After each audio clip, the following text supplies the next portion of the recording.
Muy buenos días a todos, bienvenidos a lo que esperamos sea el evento anual de perspectivas de Nordea Asset Management.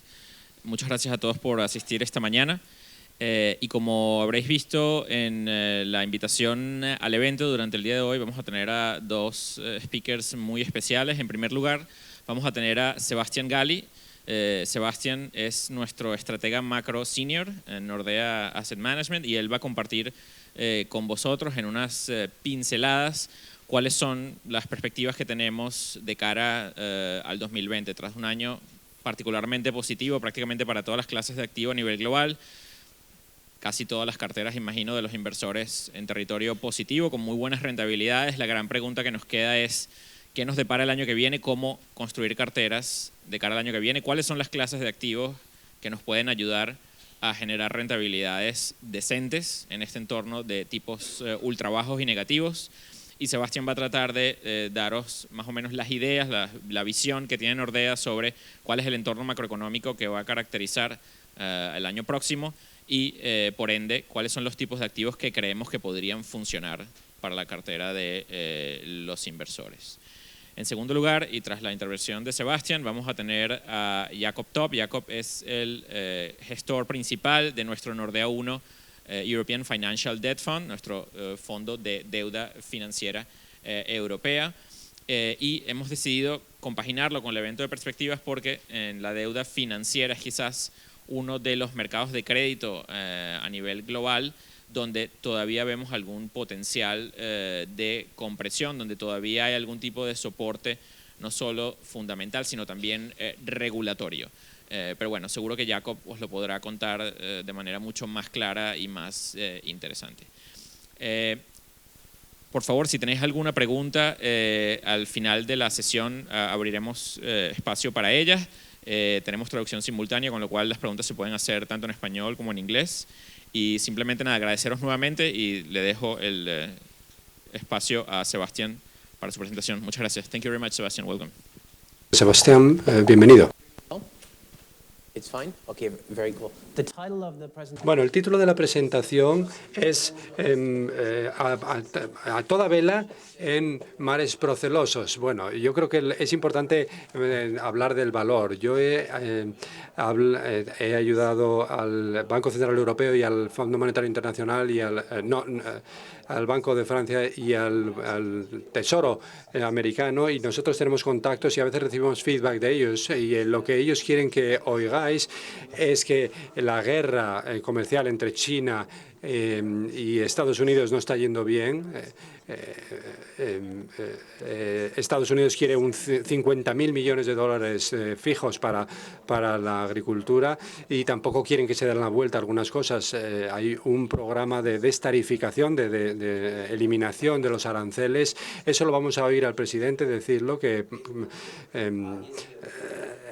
realmente hay unas predicciones bastante precisas y hay que tener un poquito de cuidado ahí porque va a haber volatilidad, lo cual tiene que ver con este título. Por eso hemos puesto ese título. Pensamos que hay un tema fundamental.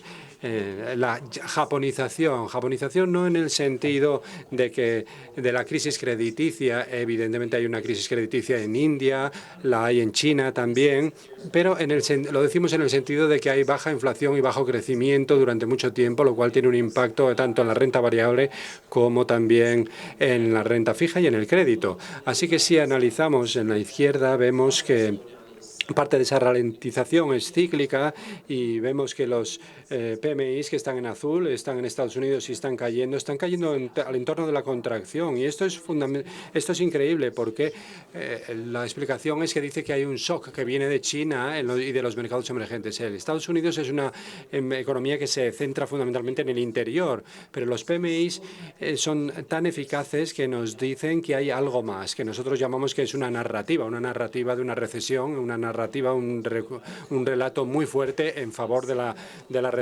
Y la segunda cosa que nos dice es que los datos de China no son precisos. Esto es un buen sitio para decirlo.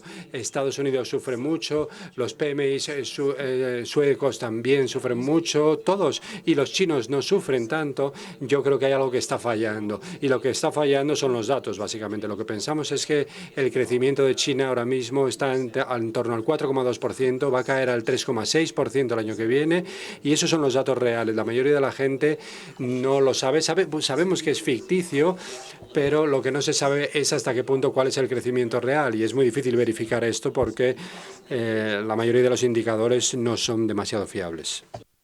Así que tenemos una ralentización deflacionaria cíclica, fundamentalmente impulsada por la fabricación. Por ejemplo, los PPIs chinos son muy negativos, mucho menos de lo que deberían, evidentemente, pero tenemos ahí la palabra deflación. Y otra razón de la japonización es la estructural, que vemos a la derecha. La forma más fácil de verlo es esta función que vemos que a medida que nos avanzamos de la izquierda tenemos muy fuerte crecimiento impulsado por la agricultura y las economías emergentes, y a medida que nos movemos hacia la fabricación, a la derecha hay una ralentización, y cuando pasamos a los servicios hay una ralentización enorme. Es muy difícil para España, por ejemplo, trabajar al 2%, pero aún así lo consigue. Para Francia también, mantenerse también en esos porcentajes, porque estamos en el lado derecho de esta curva.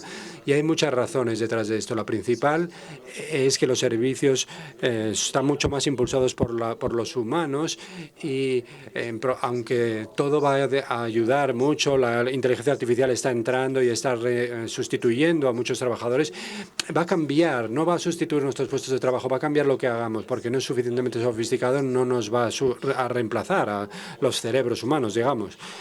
Así que lo que va a ocurrir, y que es deflacionario también, es que si miramos toda la curva va a haber un cambio y va a empezar a subir. Y a medida que suba, a medida que mejore la producción, va a ser también deflacionista y va a ser bueno para los sueldos y salarios también. Por ejemplo, si trabajamos para Google, tenemos mucho mejor salario, son más productivos y producen más para la economía que otra empresa quizá comparable, si todo lo demás está igual.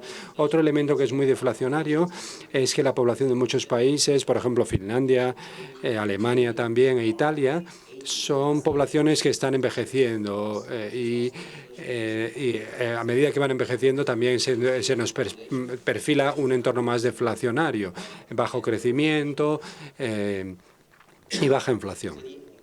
Así que el impacto en los mercados financieros, pero sobre todo en el crédito, son bastante significativos. Estos son bonos rendimientos a 10 años. Hasta hace 2 semanas teníamos toda la estructura que se estaba volviendo más plana poco a poco, incluido España, pero todavía menos que en Grecia o en Italia. Y a lo largo de las 2 últimas semanas, la japonización se ha identificado, el mercado la está empezando a ver, y ve que y se está apretando realmente con operaciones que no son cíclicas, que son unas operaciones únicas, pero esto no se va a sostener. En Grecia y en Italia han vuelto a subir, pero van a volver a bajar poquito a poco.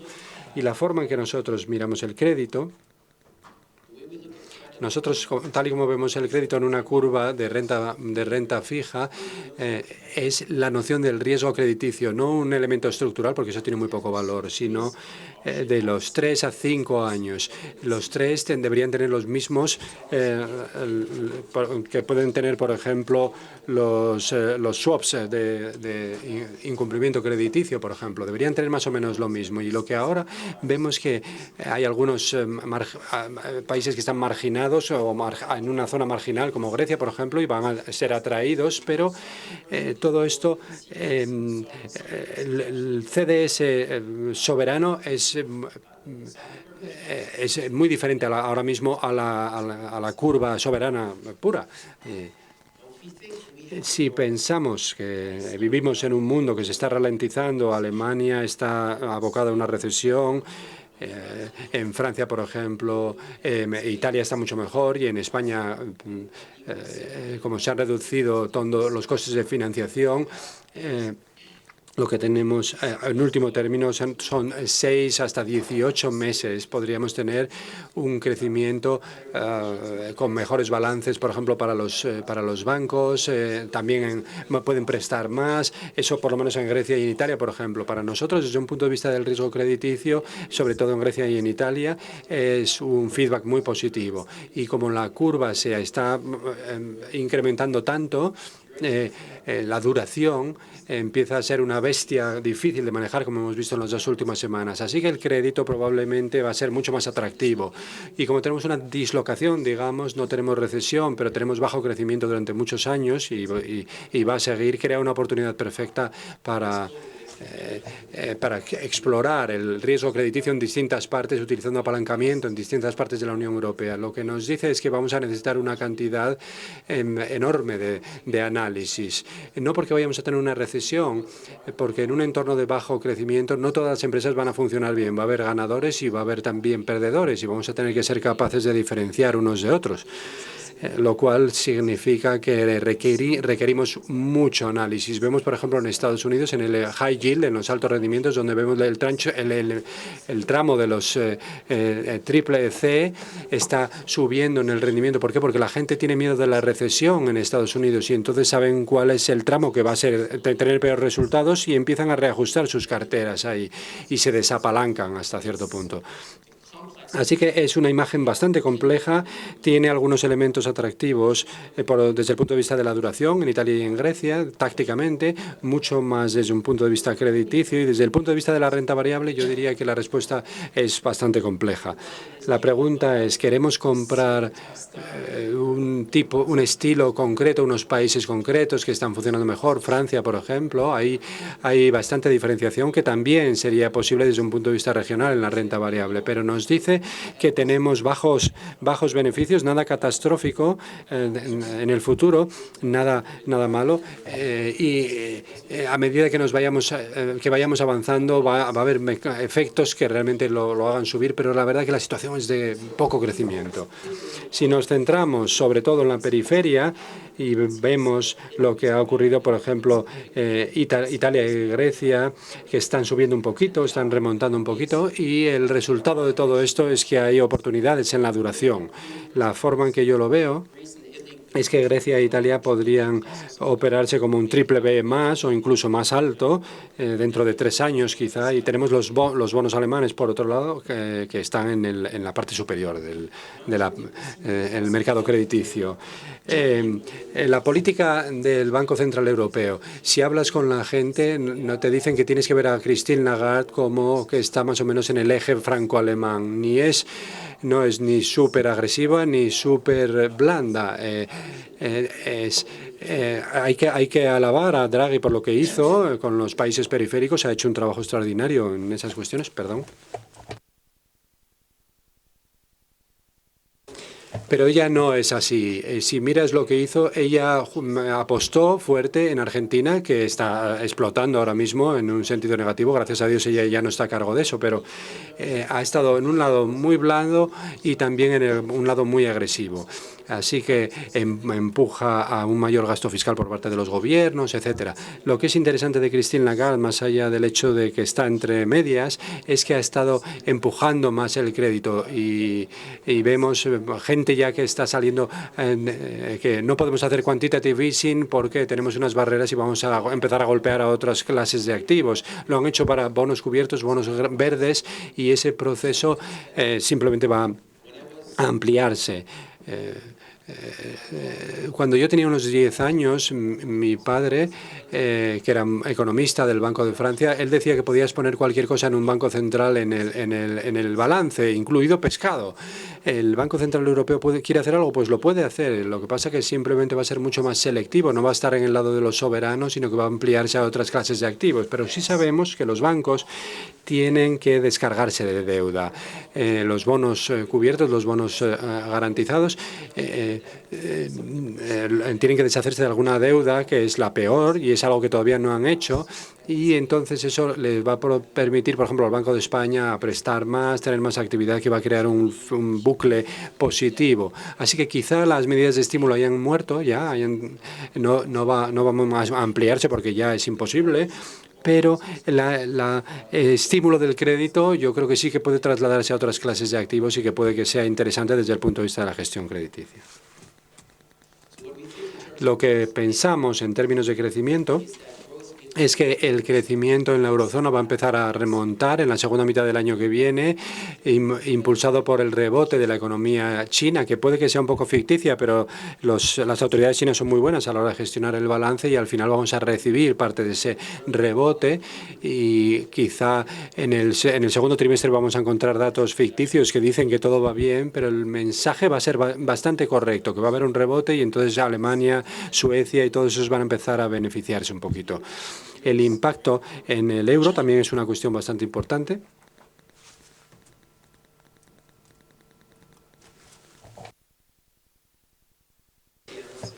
Yo solía ser analista de estrategias macro y me dediqué durante una década a ser profesor. Yo creo que lo que importa para el euro no es la política monetaria, probablemente va a haber esas medidas de estímulo, reducciones del tipo de interés. El relato de la recesión todavía está dañando al crecimiento del cuarto trimestre, que va a ser prácticamente cero, pero no es la política monetaria. Lo que va a importar es lo que haga con sus reservas China. Uno de los principales impulsores del euro-dólar durante muchos años ha sido lo que haga el banco chino. Nos dan señales que realmente lideran, llevan al mercado y que más o menos indican qué es lo que les interesa y demás para tratar de guiar este proceso en una dirección o en otra. Lo que importa en verdad es que China ahora mismo está en un conflicto con Estados Unidos, así que no quiere bonos del Tesoro de Estados Unidos, que es el ejemplo, por ejemplo, de Rusia, que ya lo ha reducido un 20%. En el caso de China, probablemente la cantidad es de un 62%. Es muy difícil saber exactamente. Ellos declaran en el conjunto de datos del FMI que revelan parte de estos datos, pero con un análisis que se ha hecho, un análisis muy complicado y muy en profundidad, podríamos decir que estamos en torno al 61%. Eso quieren reducirlo, pero no se lo pueden permitir ahora porque las reservas están reduciéndose, así que no pueden realmente ahora emprender esa cruzada, digamos. Pero una vez que las cosas se den la vuelta, ellos no van a querer que cojamos tantos dólares y en lugar de comprar, por ejemplo, el 40% en euros, van a comprar quizá el 60 o el 70%. Una vez que a China le vaya muy bien, entonces la demanda de euros va a ir subiendo así. Y puede que el dólar se ponga a 1,18. ¿Puede hacer algo el Banco Central Europeo? No creo que pueda hacer mucho porque está intentando reducir los tipos de interés negativos. Si eres Christine Lagarde, que está en el eje franco-alemán, realmente el atractivo de los bajos tipos de interés es muy bajo y los bancos tienen dificultades, con lo cual eso tienen que cortarlo también. Y los banqueros evidentemente no están satisfechos con los tipos negativos desde un punto de vista puramente cortoplacista. Y la respuesta es que no van a poder hacer mucho. Quieren intervenir en el mercado de divisas. Yo creo que va a haber 1,12, 1,14 más o menos, y al final del año estará en torno a 1,18. ¿Tenemos una tendencia? Pues hay una tendencia porque si yo estoy seguro y yo llamo al Santander, por ejemplo, el Santander no va a decirnos lo que está haciendo China, pero te puedes estar seguro que a lo largo de una semana o menos, en unos días, esa información va a propagarse de alguna manera, porque he llamado al Santander, he llamado aquí, he llamado allá, van a ver que se mueve la divisa, saben cuáles son los flujos internos y todo el mundo va a empezar a saber que los chinos lo están haciendo y todo el mundo entonces va a sumarse a la tendencia, con lo cual se genera esa tendencia. Y esto es bueno y malo para la eurozona, depende del punto de vista, porque es deflacionario también. Brexit.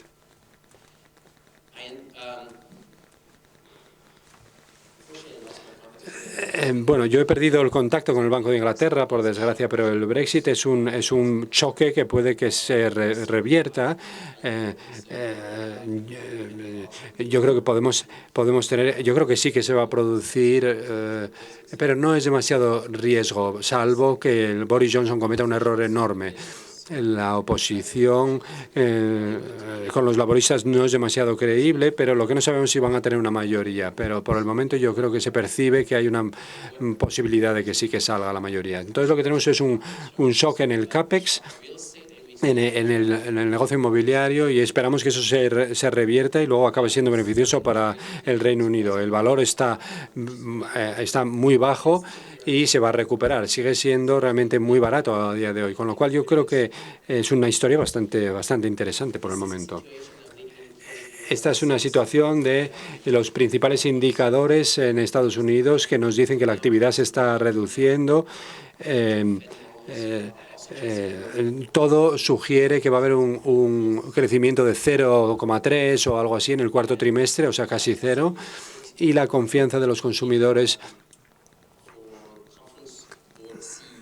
para los CEOs y los consejos de administración, la confianza en ellos se ha reducido al máximo histórico. ¿Por qué? Porque los bancos están imponiendo una historia de recesión.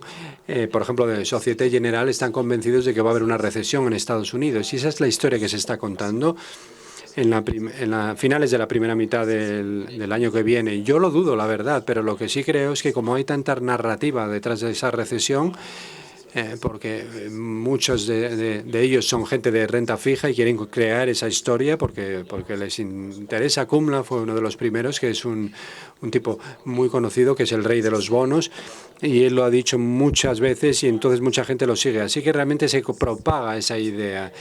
Pero lo que esperamos es que la Fed cambie de opinión, primero que sea más positiva respecto a la economía, lo han hecho recientemente y esperamos que siga así y al final reconocerán que hay una ralentización y que por tanto van a tener que recortar los tipos. El problema que tiene la Fed es que no quiere recortar los tipos, no quiere porque no quiere ayudar al presidente de los Estados Unidos, que realmente les está amenazando y Donald Trump ha traído a gente a la Casa Blanca para realmente presionarles con el tema de los tipos de interés negativos, y hay gente que es independiente y sabéis que es una reacción pasivo-agresiva, digamos, ¿no?, la que ellos acaban teniendo. Es una situación en la que el conflicto realmente está ahí, y yo creo que esto se va a mantener y vamos a tener, yo creo que va a tardar un poquito, pero por no ayudar al presidente, pero al final va a caber algún recorte de los tipos. Ha ocurrido ya en el pasado y cuando esto entre yo pienso que la economía va a rebotar. Así que 2020, 2021 van a ser años estupendos para Estados Unidos en términos de crecimiento, ya sean demócratas o republicanos. No sabemos, eso no lo sabemos, es una pregunta que está todavía abierta. Las encuestas dicen que es demasiado pronto, que no se puede saber todavía. Luego, la guerra comercial entre China y Estados Unidos, ya lo hemos dicho, sigue viva.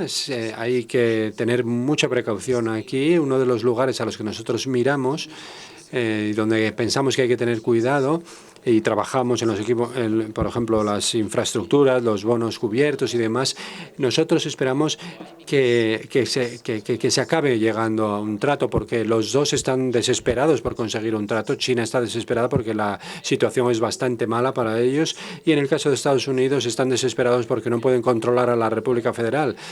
Entonces tienen que encontrar otra cosa, que es revertir esos aranceles en China. Así que en neto yo pienso que vamos a llegar a un trato. Lo que pasa es que hasta entonces vamos a tener volatilidad. Los chinos, por regla general, parecen... ellos juegan demasiado a lo fuerte, piensan que los americanos son mucho más débiles de lo que son y no entienden realmente la sofisticación de los americanos. Y hay poli bueno y poli malo, ¿no?, entre los americanos en el equipo de negociación, y él hace de malo, ¿no?, el presidente.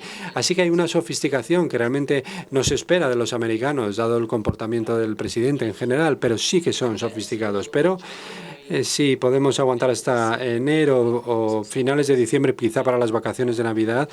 Ahí probablemente vamos a encontrar ya algo. Y cuando consigas algo va a ser un punto cuando vas a empezar un montón de tiempo dedicado a ello en la televisión, con lo cual va a tener mucho bombo. Estas son básicamente las ideas que yo tengo. Japonización, que se está propagando, la recesión, que va a continuar también, el crecimiento en Estados Unidos va a remontar dentro de un poco, y en la eurozona el crecimiento, incluso Suecia, Noruega le va muy bien, pero al final también en la segunda mitad van a remontar. del año que viene, y hay reflación, pero sobre todo en la renta variable, no tanto en la renta fija, en la que la política monetaria no va a cambiar mucho. La única diferencia está en Estados Unidos comparado con el resto del mundo, donde esperamos que 2020-2021 ese ciclo de endurecimiento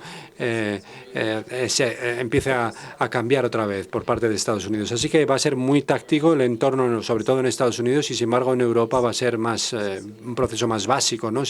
Con poco movimiento, las curvas van a tener un poquito de presión en Italia y Grecia y luego vuelven a bajar y luego la normalización, pero muy poco impacto en el crédito al final.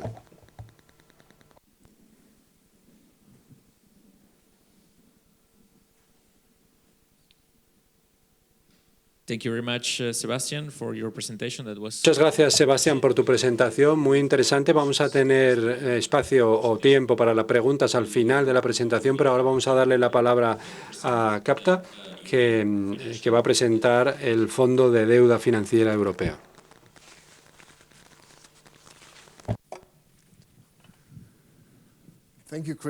Gracias, Cristian, y buenos días a todos. Ya he oído a Cristian que decía en español al principio que los financieros van a ser un lugar donde podemos esperar esa compresión. Yo no estoy tan seguro de eso. Puede que ocurra, pero yo creo que lo interesante de las finanzas, de los productos financieros es que comparado con donde ha estado, las cosas están mucho mejor, pero comparado con cualquier otra clase de activos es muy prometedor, ¿no? Y yo creo que la propuesta de valor es esa, que comparado con otras clases de activos es bastante halagüeño el panorama. Vamos a ver si me centro. Si empezamos con esta... Espero que podáis leerlo, pero bueno, voy a tratar de explicarlo de todas formas. El fondo en sí mismo, el Fondo de Deuda Financiera, es un fondo de deuda y financiero también que se lanzó en 2012, y la razón para ese timing era básicamente que era el momento en que el Draghi o el Banco Central Europeo dijeron que iban a hacer lo que fuera necesario, y además dieron a los bancos del sur de Europa, en aquel momento se llamó LTRO, que al final fue una transferencia de riqueza enorme del Banco Central Europeo a los bancos del sur de Europa, y ellos tomaron todo el dinero que pudieron sin intereses y luego lo utilizaron para cubrirse con sus bonos soberanos, que estaban produciendo un 6, un 7 o 8%. Y realmente eso se estrechó muchísimo y eso dio a los bancos una ganancia de capital enorme.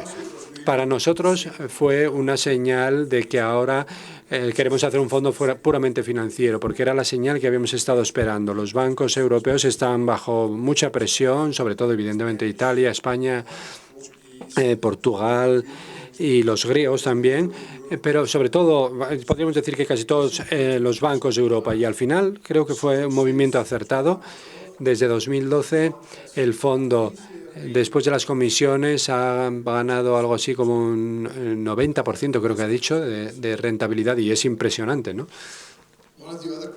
Uno de los otros gráficos a los que quiero dedicarle algo de tiempo, que es este de aquí, es nuestro índice de referencia, que es el índice de alto rendimiento europeo. Cuando lanzamos este fondo, originalmente queríamos asegurarnos de que teníamos una propuesta de valor clara para los clientes, y la propuesta de valor que queríamos tener era que nos dirigíamos a las rentabilidades de high yield y nos comparábamos con algo que era high yield también, que era alto rendimiento. Ese básicamente era la finalidad del fondo, generar un alto rendimiento, y estábamos fijando el listón muy alto, pensando que debíamos tener rendimientos similares a los high yield. No estamos interesados en este índice y por eso lo llamamos índice de referencia y no benchmark. La diferencia entre nuestra cartera y el benchmark nunca ha sido del 10%. Siempre ha sido muy bajo. En el benchmark hay muchas cosas que verdaderamente no nos gustan, y nosotros tenemos un sesgo hacia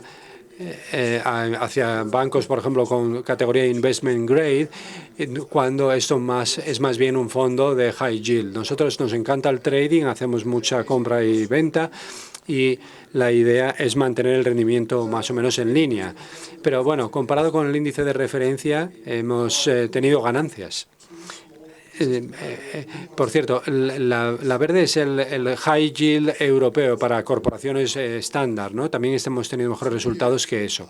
Estos de aquí son el índice de investment grade y también el bonos corporativos. La razón por la que los pongo aquí es porque básicamente, ¿por qué demonios han tenido tan buen rendimiento?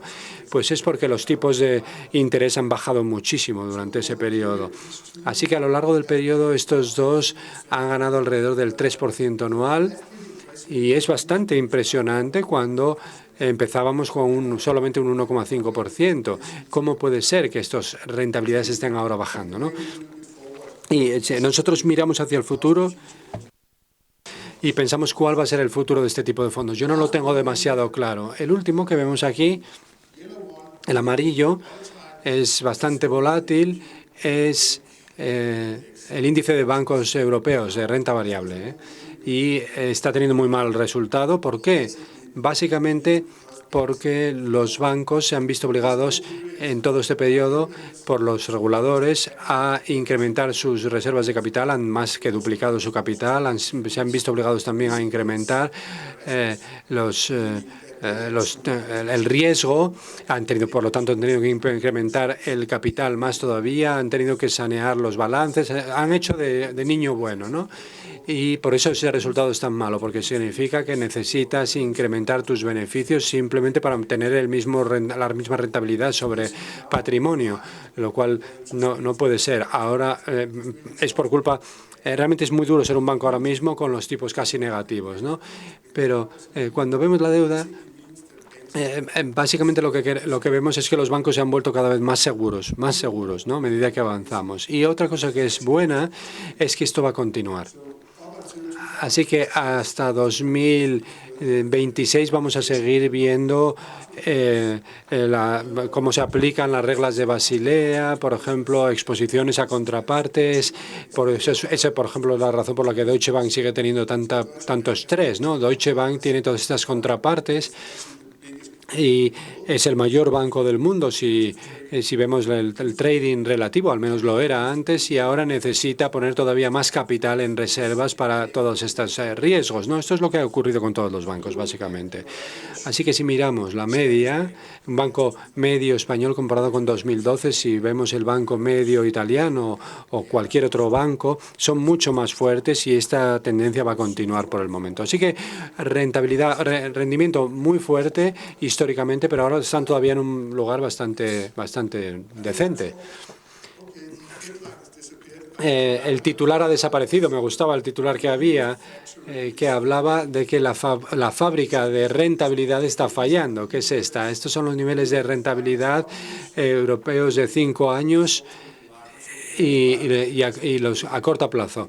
Los bancos han estado viviendo en un entorno negativo, de tipos negativos desde 2015. Ahora ya se han acostumbrado a eso y dando depósitos con cero remuneración en cuentas de depósito, así que no es nada nuevo para ellos. Lo que sí es nuevo es, en cierto punto, es que los tipos a largo plazo se cambien de sitio con los tipos a corto plazo. Pero el título quería decir que estaba fallando esta fábrica porque quiere decir que hay muy poca rentabilidad que esperar de ellos a corto plazo, ¿no? Y tenemos que pensar muy bien nuestra exposición a tipos de interés a largo plazo.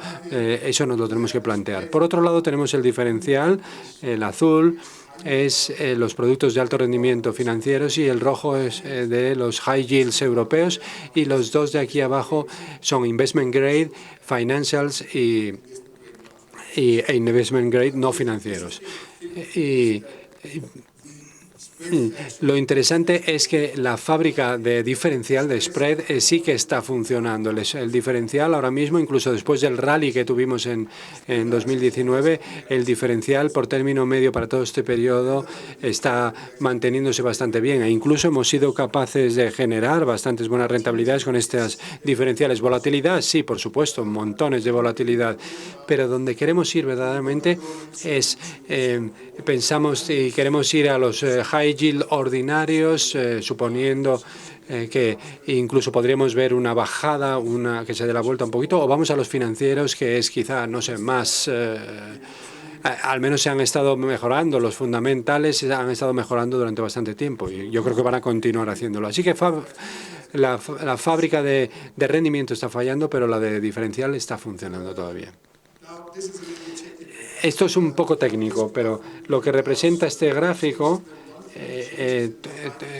coge lo mensual y lo traduce a tipos de interés alemanes a 5 años. Cuando se incrementa el tipo de interés, los productos de renta fija deberían perder valor, ¿no? Esperaríamos que esto fuera muy negativo, ¿no? Una caída muy negativa. Porque incrementar los tipos de interés significa pérdidas para la renta fija, pero en realidad el eje de las IES es el rendimiento de los fondos. Así que esto nos dice cuál es la dependencia de los retornos de los fondos con respecto a los cambios en los tipos de interés. Y en realidad no hay. La duración empírica del fondo es en realidad cero. Es positivo cuando debería ser negativo y en realidad no hay ninguna explicación para esto realmente. Así que el fondo no depende de los tipos de interés. Las rentabilidades no dependen de los tipos de interés. ¿Por qué? Bueno, pues podríamos decir que los bancos se van a beneficiar de que suban los tipos de interés, entonces va a haber una tendencia cuando suban los tipos de que los bancos se vean favorecidos y por eso tenemos esa correlación negativa. Pero es bastante típico también para productos de alto rendimiento, que realmente no son productos de tipo de interés. Para tener productos de tipo de interés, que yo creo que no querramos, que no creo que querramos, tenemos que ir a los bonos cubiertos, bonos del gobierno, tipo investment grade, ¿no? Y esto dice que este producto no está vinculado tanto, no es tan sensible a los tipos de interés, no exageradamente vinculado a los tipos de interés. Y de nuevo, para ser todavía más técnicos, la duración de los tipos de interés analíticos, es decir, cuando haces los cálculos en una hoja de Excel, está en 3,5 años más o menos. O sea que cuando tienes una cartera de crédito, tienes evidentemente una duración, ¿no? Analíticamente por lo menos la tienes, pero cuando la mires empíricamente realmente no se sostiene. Lo que hacemos en nuestro fondo es tratar de tener una duración analítica de los tipos de interés en línea con los índices de referencia. Lo que queremos hacer es tener riesgos crediticios con los bancos y compararnos con los índices de referencia y no queremos tener esos riesgos crediticios realmente como si fuéramos un banco. Nosotros tenemos un buen diferencial, una buena calidad, un buen rendimiento histórico, así que yo creo que en cierto modo estamos preparados para el futuro. Si hablamos de beta, por ejemplo, en este tipo de productos, creo que estamos preparados para el futuro. Si continuamos avanzando, si vamos a la parte alfa, este es el equipo de crédito europeo. Mucha gente, estamos en Copenhague, llevamos en Copenhague, no todos, pero muchos, desde 1999, que fue cuando nació el euro. Así que ese fue el momento de la creación del mercado crediticio europeo. Así que realmente podemos decir que es un equipo muy antiguo que lleva funcionando desde la creación de los mercados de crédito. Hemos empezado solamente con una gestión de 20.000 millones, lo cual nos hace que somos un jugador de tipo medio en el espacio crediticio europeo y somos una boutique de abajo arriba, que trabaja de abajo arriba. Lo que tratamos de hacer es analizar empresas, ver si nos gustan o no nos gustan y no tenemos un análisis, digamos, macro, no hay análisis macro, es todo de abajo arriba. Y lo que es interesante aquí, tenemos un equipo de investment grade, otro de high yield, y luego hemos seleccionado tener un equipo dedicado a las financieras. Es decir, este equipo solo hace financieras, totalmente dedicado. Y yo creo que esto no es muy habitual. Normalmente los analistas financieros suelen estar en los equipos de investment grade o de high yield, pero en nuestro caso hemos decidido hacer que esa gente esté sola, dedicada, y todos los analistas financieros están en un solo equipo. ¿Por qué? Porque queremos ver los bancos de una forma holística, de una forma integral. Queremos decidir de abajo arriba si nos gusta una compañía de seguros o un banco, y luego queremos decir dónde vamos en el stack de capital. Pero ya os digo, un equipo con realmente mucha experiencia ya. Un poquito sobre la cartera. Esta es una estratificación de las participaciones. Aquí a la izquierda tenemos los nombres. Italian Unicredit, que es nuestra posición más importante. La segunda más grande es Monte dei Paschi, que es un banco italiano que está teniendo problemas. Nosotros solíamos estar cortos, solíamos vender CDS en su contra, pero a principios de año tuvieron un Tier 2 y bajando a un precio de 40. El Tier 2 que estaba bajando a un precio de 40 y nosotros analizamos Monte dei Paschi y nos dimos cuenta de que tenía muchísimas negociaciones con el Banco Central y estaban muy satisfechos con el plan que tenía el banco, estaban muy avanzados, hicieron un impago en 2017 creo que fue, y se inyectó dinero, el Estado italiano inyectó dinero y pudieron continuar. Pero si los miramos a principio de años era muy evidente que no estaban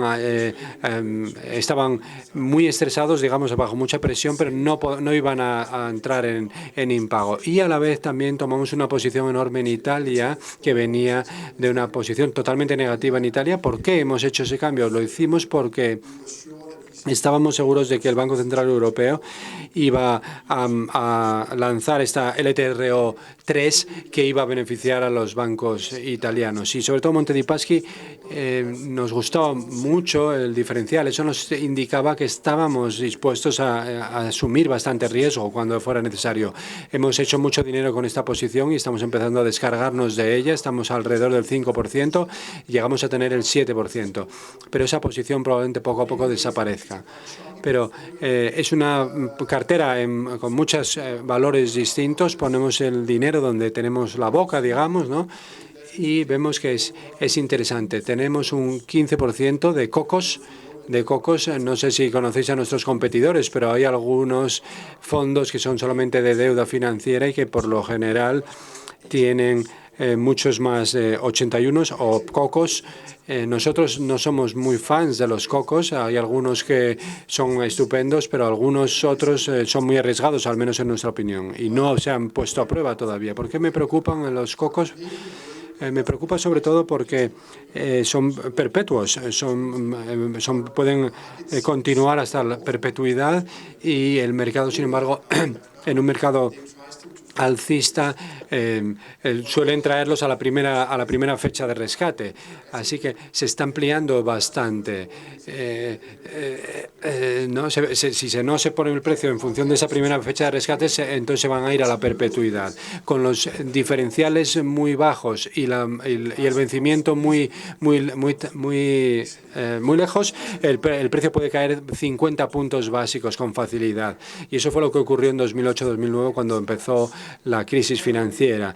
No era solo que la calidad de los créditos de los bancos estuviera siendo cuestionada, sino también que muchos de sus títulos pendientes ya no estaban, ya el precio no se les había dado con respecto a la primera fecha de rescate, sino con respecto a la perpetuidad. Y evidentemente si tienes un diferencial de 26 puntos básicos y el mercado son 500, evidentemente tienes ahí una perspectiva muy mala.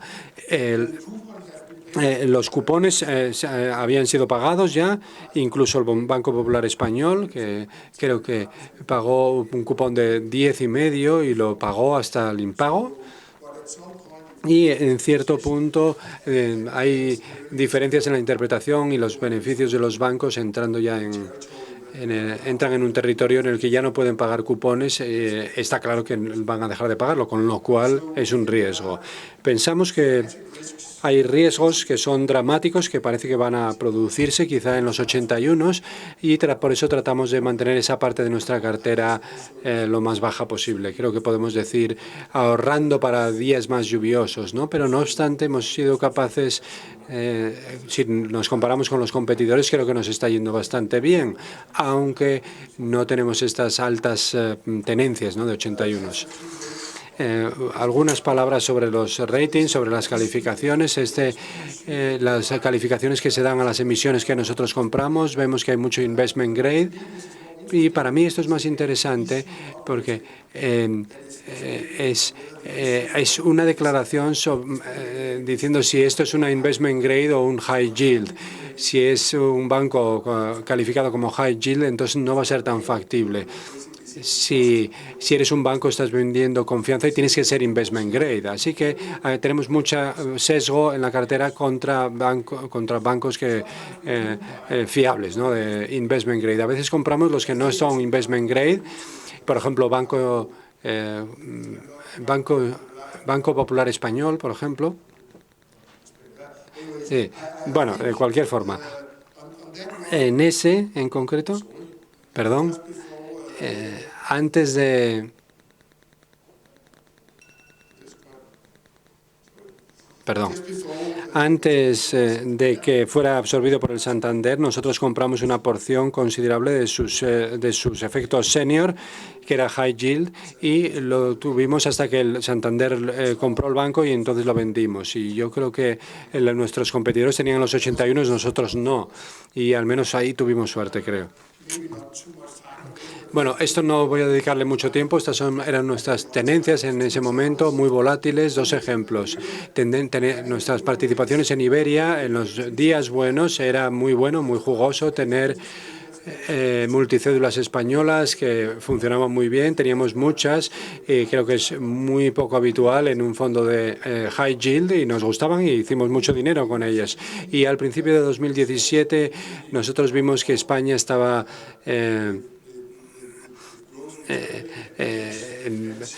con los balances de los bancos bastante limpios y que ya empezaban en rentabilidad, así que ya decidimos que era el momento, ¿no? de volver a España.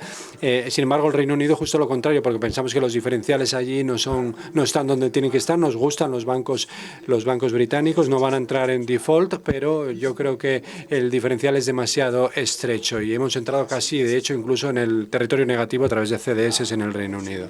Y lo último que quiero mostrar es Italia. Muchos altibajos. Al principio de 2018, justo antes de las elecciones italianas, era muy evidente que cual fuera el gobierno italiano que saliera, iba a ser muy radical, iba a ser algo ruidoso, un gobierno ruidoso, y por eso decidimos salir por completo de Italia. En términos de riesgo, teníamos algunos bonos que todavía nos gustaban, pero decidimos irnos cortos, y esos cortos nos ayudaron bastante, y luego al final volvimos a entrar más adelante con el banco que os dije antes. Los cocos. ¿Por qué hicimos lo que hicimos? Nosotros lo hicimos porque entrar con los cocos porque en Suiza hubo un cambio en la regulación que decía que todos los 81 que tuviera el banco suizo, que hubiera emitido, o el papel heredado, el legacy, ya no se podía considerar como capital después de la primera fecha de rescate. Así que no nos quedaba ninguna opción. Nunca más íbamos a ver esos bonos que se extendieran hasta la perpetuidad. Pero los diferenciales seguían siendo bastante decentes y por eso decidimos entrar ahí y entrar en los cocos. Y ahí hemos estado entre un 15 y un 20% desde entonces, pero nunca ha llegado a ser una porción mayor de nuestra cartera. Y con eso yo creo que voy a cerrar. Espero no haber tomado demasiado tiempo del que se me había asignado. Muchas gracias. Thank you very much. Muchas gracias, Jacob. Muchas gracias, Sebastián. Si tenéis alguna pregunta, sería un buen momento para hacerlo. Atreveos, seguramente que Sebastián y Jacob tendrán respuestas interesantes. Dudas sobre qué nos deparan los mercados el año que viene. Oportunidades. Bueno, en cualquier caso, tendréis oportunidad todavía de tenerlos aquí durante el desayuno, con lo cual, por favor, acercaros y preguntad tanto como queráis. Muchísimas gracias nuevamente y hasta la próxima.